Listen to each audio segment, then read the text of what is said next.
Hey football fans, Kurt here again with another video, another couple of predictions for tonight's Champions League matches between Marseille and Manchester United, as well as the final of last year, repeat at the San Siro, Inter Milan versus Bayern Munich. A couple of thoughts about the match that we saw yesterday on Tuesday night. I would guess I was lucky with Real Madrid and Lyon, got the correct prediction 1-1. I thought Adebayor would get a goal looking at his form at La Liga, but unfortunately he was ineffective in the match, and it was Karim Benzema coming back to his home ground and getting a goal within 43 seconds. It was a great play, a little triangle play between Mesut Ozil and Cristiano Ronaldo that allowed Benzema to move across the field and get that goal in the penalty box. A sweet goal for Karim Benzema, but a big mistake from Jose Mourinho from that game was putting on Marcelo in the place of, I think it was Mesut Ozil, who he took off and put on Marcelo, and in the last 5 minutes, it looked like Olympic Lyon were putting Real Madrid on the back foot, and they got a goal. You could say it was from a set piece type of thing, but they got a goal in the end. 1-1 it was at the Stade Gerland, and it looks pretty good for Real Madrid. They got their away goal, and unfortunately for them, they didn't get the win,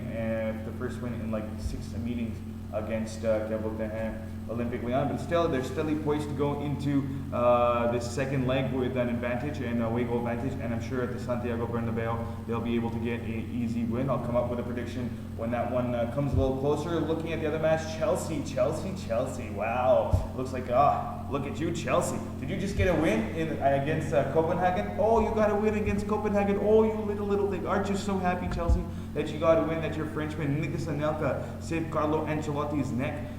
Nicolas Anelka put the gauntlet down on Didier Drogba and Fernando Torres, saying that Anelka can be versatile, he can adapt to a new position, he can play a little deeper, he can play with Fernando Torres. You got to say Didier Drogba will not be able to do the same thing as Nicolas Anelka. Fernando Torres has a £50 million price tag on his head. He has to play no matter what.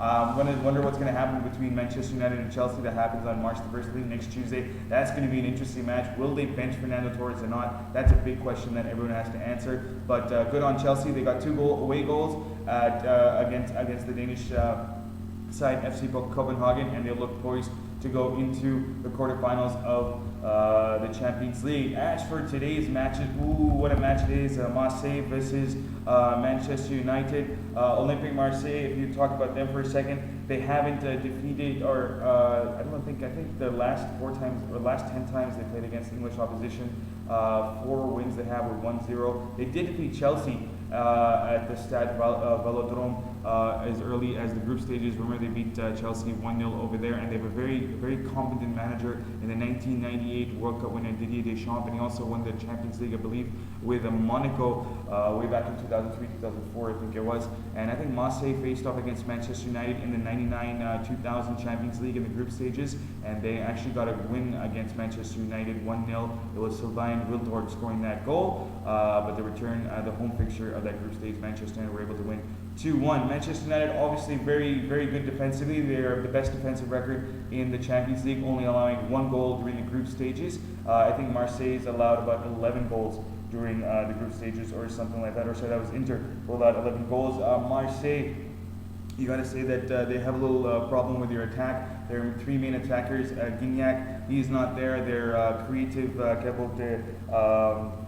midfielder in Valbuena, he's an Italian he's a Frenchman, that everyone, even including Manchester United, are looking at as a midfield playmaker. He won't be playing, or he may be playing. He was injured in January. They say he's coming back, but Gignac for sure is out for a couple of weeks, so they're going to miss him out because he's been scoring goals all the time. He scored 5 goals in the last couple of games for Marseille, so he's going to be missed. But Didier Deschamps is a very competent manager, and he's going to come out pretty strong against Manchester United, especially at the Velodrome. That's the way it's called. You got to wait to see what happens in that game. Eric Cantona said that Valbuena should be playing for Manchester United soon. So if he's playing, he's a person you got to look, you got to keep your eyes on. They also have the Argentinian Gonzalez, I believe, who's a really good player. He's like 43 caps for Argentina, so he's a very good player in that midfield.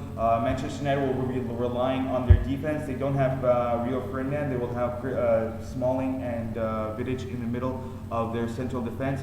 They are going probably to play a 4-3-1 with Rooney playing off Berbatov. So Berbatov has to keep the ball up front, and they got to keep possession. Keeping possession will be very keen for Manchester United, especially since they know that Anderson could be out for at least 2 weeks. They'll have Carrick, Scholes, and Fletcher in the middle of the park. Nani, who's just a beast when it comes to assists and goals. 10 goals scored, 13 assists.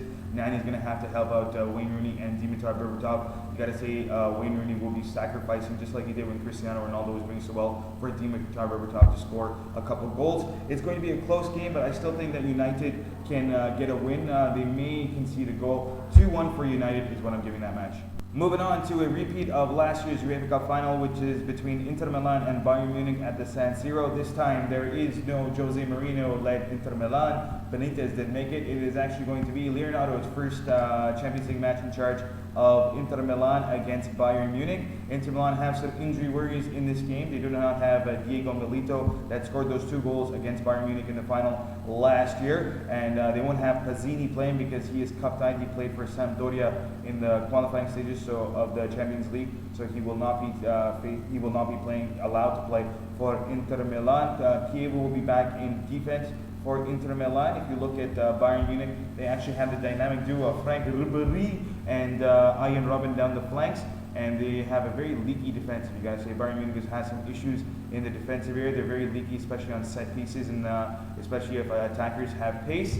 Other points to point out for Bayern Munich is the fact that Mario Gomez is on fire. He has 18 goals in the Bundesliga and 6 goals in the Champions League for Bayern Munich. Bayern Munich were high scoring in the group stages, having scored 16 goals in their group stages, 6 of which was Mario Gomez. If you look at Inter Milan, since Leonardo's taken over the last 10 games and 9 wins and a loss or something like that, and they've scored about 25 goals and they've conceded about 15 goals. Louis van Gaal came out into the press earlier at a press conference and said that Inter Milan have always played defensively, and he expects them to play always defensively. A lot of people are saying that he's playing a little mind game. He's trying to goad Leonardo into coming out on an all-attack at the San Siro, open up some gaps for Frank Ribéry, Ian Robben, and Mario Gomez, as well as Thomas Müller. Can't forget Thomas Müller and Bayern Munich as well, to take advantage of it if Inter Milan go forward too quick. They do have Samuel Eto'o, who scored like 40% of Inter Milan's goals so far this season. 40% of the goals has come from one Cameroonian striker in the form of Samuel Eto'o. They'll play Gordon Pondeb. Wesley Sneijder is healthy. Those 3 are the keys for Inter Milan. They are going to take full advantage of that very leaky defense of Bayern Munich. Bayern Munich may have Philipp Lahm and Batstuber on the flanks, but they're middle of 2 guys whose names you just don't even try to say. They are going to have a hellish time against Inter Milan. This game is going to be high flying. It's going to be high octane. It's going to be a lot of goals. Bayern Munich can defend, but they can go to forward. Inter Milan have a very slow defense as well. Lucio has not been his former self. Walter Samuel is injured. Javi Zanetti, a little old now, doesn't have the pace, can't keep up. Maicon, we saw what Gareth Bale did to Maicon. Can you imagine what Frank Ribéry or Ian Roberts going to do to Maicon as well? Can you just imagine how much freedom they're going to have on that right side of the defense of Inter Milan? It's going to be great to see. I'm going to stick with a 2-2 draw over here. Inter Milan versus Bayern Munich, 2-2 draw. Hopefully my predictions are right. Catch me on the radio, 6 to 6:30 on Radio 1, FM 91, talking cricket. The Cricket World Cup is on, and on radio, we're going to be talking about the matches. So 6 to 6:30, inshallah, daily. Whenever there's a match, I'll be on the radio.